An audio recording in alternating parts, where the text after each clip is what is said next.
दर्शकबिन नमस्कार। यति बेला तपाईहरू नेपाल खबर टिभी हेर्दै हुनुहुन्छ। सदाका दिन जस्तै आज पनि देशभरिका मुख्य समाचारहरूका साथमा उपस्थित भएका छौं। खबरहरू निकै महत्त्वपूर्ण भएकाले यो भिडियोलाई अन्तिमसम्म हेर्नुहोला र आफ्नो मनमा लागेका कुराहरू कमेन्ट बक्समा राख्न पनि नभुल्नुहोला। यदि च्यानलमा नयाँ हुनुहुन्छ भने च्यानललाई सब्स्क्राइब गरी जोडिनुहोला। दर्शक महानुभावहरू, विशेष गरी राष्ट्रिय स्वतन्त्र पार्टीले आज संसदमा आब्रू तोडेको, भ्रष्टाचारीहरूलाई आयल-काल पारेको रवि लामी छाने कहिले छोड्दैछन् त भन्ने खबर, यसबारे महत्त्वपूर्ण समाचार लिएर उपस्थित भएका छौं। आउनुहोस् आजको पहिलो तथा विशेष खबरतर्फ लागौं। क्याबिनेट चल्दा चल्दै हाम्रो पार्टीका प्रवक्ताले एउटा ट्विट गर्नुभएको थियो, शंकर दास किन तीर्थ भट्टराईकै अध्यक्षतामा सुनपानी छर्कने यो समिति बनाए भइहाल्यो नि भन्ने प्रकार। गृहमन्त्रीको कुरा शालीनतापूर्वक हामीले सुन्यौं। उहाँले ब्युरोक्रेटिक सोल्युसन लिएर आउनुभयो, सहजीकरण गरिनेछ, सजिलो बनाइनेछ। उहाँले नियमित रूपमा गर्नै पर्ने कामहरू म फेरि गर्छु भनेर प्रतिबद्धता जनाउनु। यो समस्या गम्भीर कुशासन र राजनीतिक प्रकृतिको छ।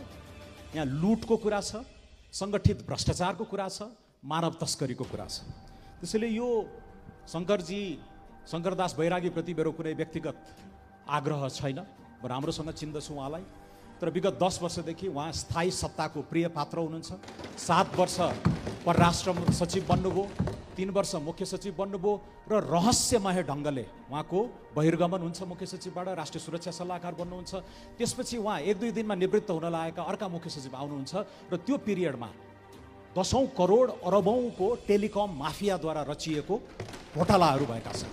त्यसैले शङ्करदास बैरागी अहिलेका निगाह प्राप्त नेताहरूको गुड बुक्समा रहनुपर्ने, स्वार्थको द्वन्द्वबाट जेलिएका पात्र हुनुहुन्छ। यो उहाँले यो जिम्मेवारी लिनुहुन्न भन्ने हाम्रो पार्टीको मत छ। त्यसैले उहाँ स्वयं सक्षम निकायहरूको रडारमा हुनुहुन्छ।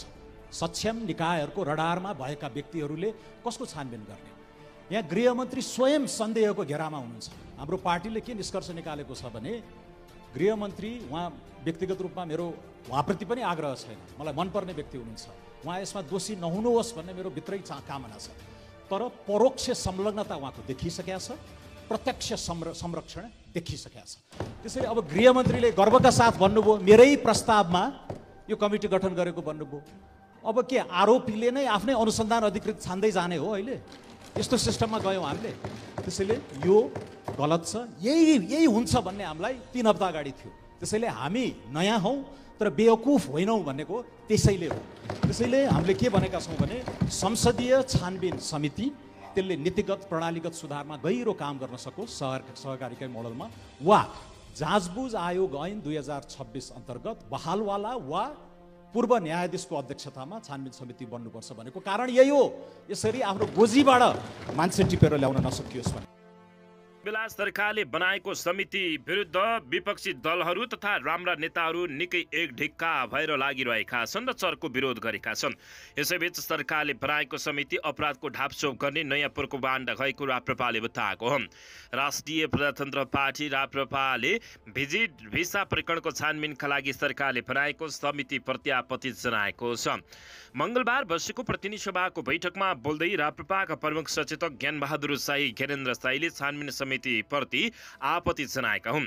उनले 18 वर्षमा 14 जना गृहमन्त्री भइसकेको बताउँदै सबैलाई अनुसन्धानको घेरामा ल्याउनुपर्ने बताएका छन्।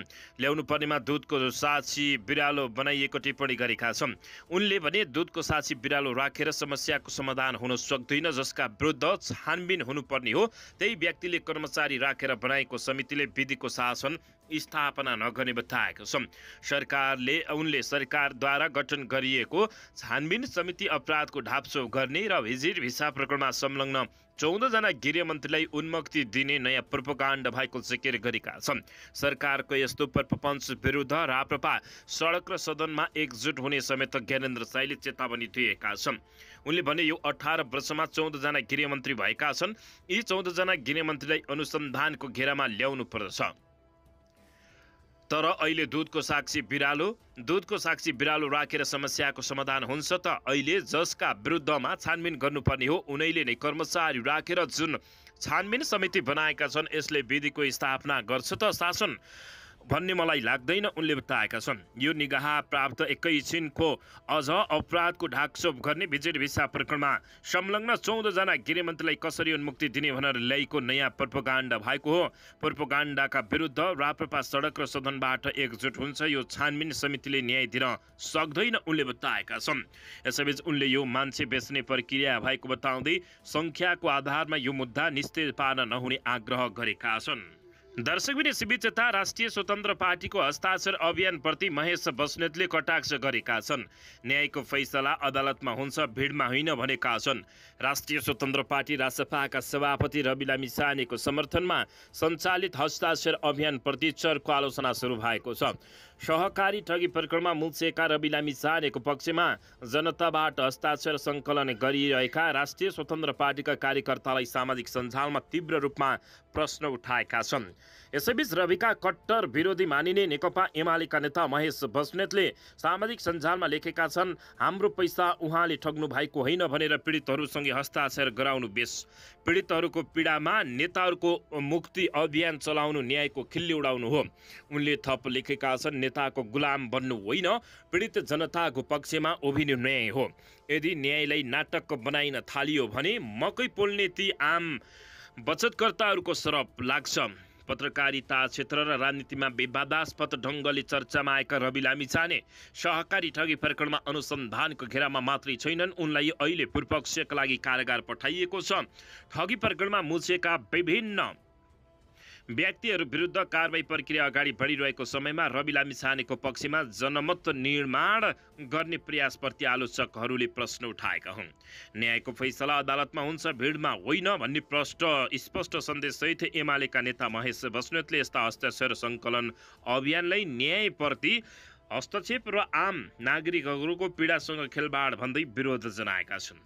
दर्शक महानुभावहरू, पछिल्लो समय महेश बस्नेतले रवि लामिछानेको खैरो खन्ने गरेका छन्। यसबारे तपाईँहरूले के भन्न चाहनुहुन्छ? प्रतिक्रिया दिन नभुल्नुहोला।